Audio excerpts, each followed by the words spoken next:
everyone, welcome back to Language Travel Adoptee, officially with none other than me, Emily. I love to share a lot of my personal language learning journey of learning 7+ languages through a transracial adoptee perspective by really reflecting and accepting my own personal story about adoption and bringing the coping skills that I learned while processing that very important part of my life has really helped me to effectively manage how I approach language learning, and especially during the down periods where language learning has of course shaped every one of us. Today I'm going to be walking you through the 4 languages that I gave up learning. It is always hard to let go of a language. I'm sure a lot of you know, especially if you are so passionate about learning more about the world, about really connecting with people on another level. I think for me, it was as hard to give up these languages as it was to just continue focusing in on one language. You will learn why I got into these 4 languages in the first place, how I decided that this language was not for me, and whether I do have plans on returning to it in the future. The first language that I gave up was MSA Arabic, aka Modern Standard Arabic. So I entered my very first year of college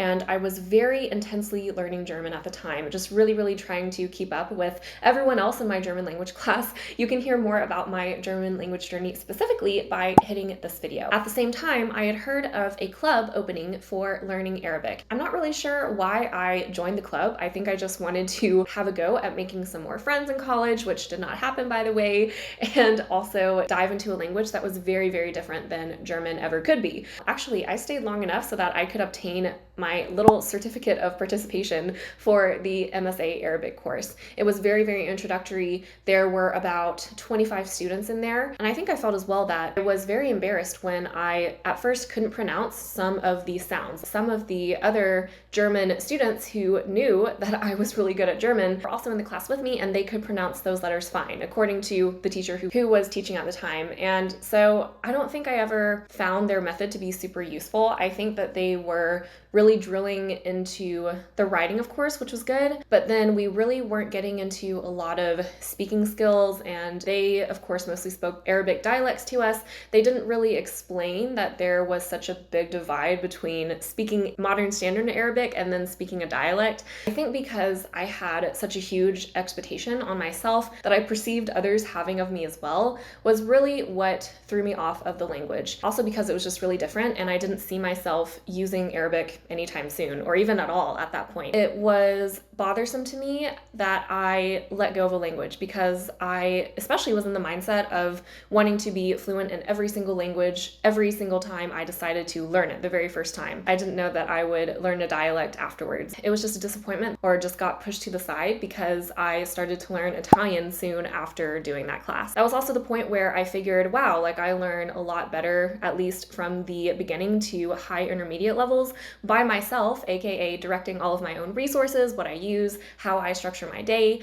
I learn a lot better like that, and I'm a lot more motivated by that. Going through that Arabic course in the very early stages of my language journey really helped me to determine more what study style I really liked. My next language that I gave up was Dutch. Dutch is very close to German. I enrolled with one of my best friends who I spoke German to the majority of the time when I was abroad. This was at our German university, so I thought it was really fun to learn a new target language through a language that I had already studied previously. There was just something that I think again reiterated the fact that I liked to learn the absolute basics completely by myself. I think I mainly signed up because my friend wanted me to sign up with him. As I said before, I didn't feel like I was getting a lot out of the class because everything was just so basic, and I was just like, if I could study this by myself, then I could actually get further than this class is letting me. But again, I don't want to put in the effort because this class is here for me to go through. Also because I need the credit to graduate and get credit for my university back home. It's not like I could drop the class.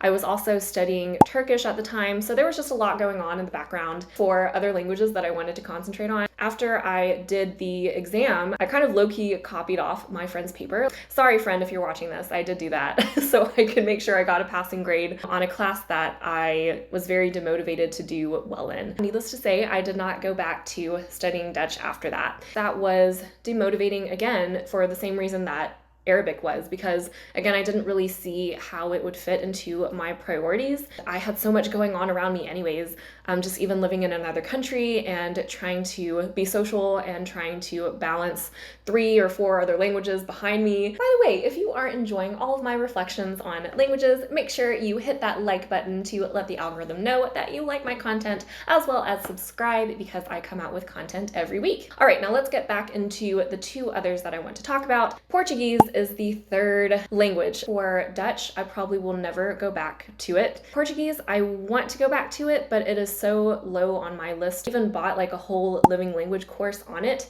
because I wanted to start both, I think, Russian and Portuguese in quarantine. I was very intensely studying Russian. I was also documenting most of my progress in Russian. I was collaborating a little bit with other Russian speakers. There was a lot more having to do with Russian that I wanted to organize by myself instead of for Portuguese. It just kind of turned out that way. I felt more challenged by Russian, so that's why I probably put Portuguese to the side. I can learn this, no problem. Again, it's very similar to Spanish and Italian. So at that point too, I was like, I'm not sure I'm ready to add another Romance language at that point. And I even made a video about starting Portuguese back in 2021, if I remember correctly. I just don't see a need for it yet. I think as well, now that I'm committing myself to learning Chinese this year, Portuguese is for like years to come, way in the future, that I would ever learn it again. I did have to face the fact of having to let it go, which I am pretty sad about. So Turkish is the last one. It has been on and off. For now, I have given up a little bit. I think it's always good to be flexible in our expectations of ourselves, because priorities can change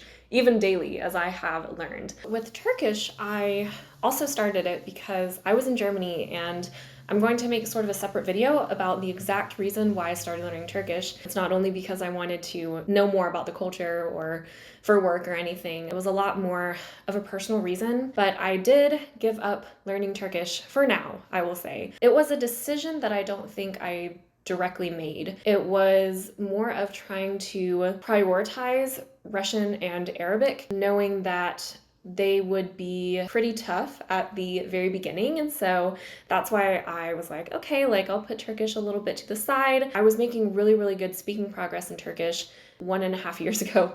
I don't think I've studied it really seriously for about 1.5 years, if I'm being honest. It was just something that I guess I always assumed I would go back to. I think I will. I even took like a Turkish conversation class just to see where I was about a month ago. There's only so much time in a day, and Turkish is just not something that I chose to dedicate my time to, just like with any other language. With Turkish, at least, I was almost a B2. I was really hovering with the intermediate plateau on that language. It would take, I think, just as much dedication to getting over that intermediate plateau for Turkish into more like B2, high intermediate advanced territory, as it would to make sure that I was improving my Arabic and Russian at the same time. 3 of some of the hardest languages that I've learned is probably not a good idea for my mental state when I'm working on trying to be less tough on myself. And so Turkish naturally faded out of my list of things that I did every day. Again, if there's any of these 4 languages that I just mentioned, I would pick Turkish to go back to in a heartbeat if I didn't have a full-time job waiting for me, because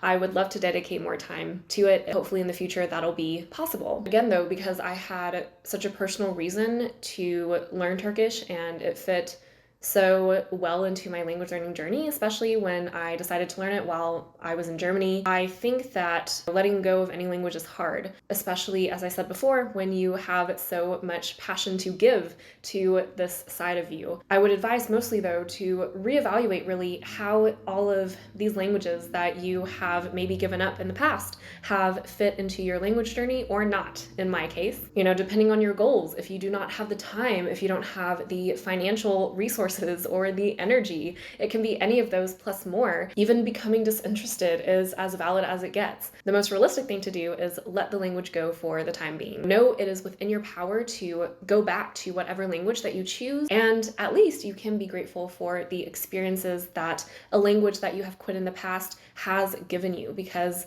I think really it's important to know without all of those experiences that even learning a language led us to, right?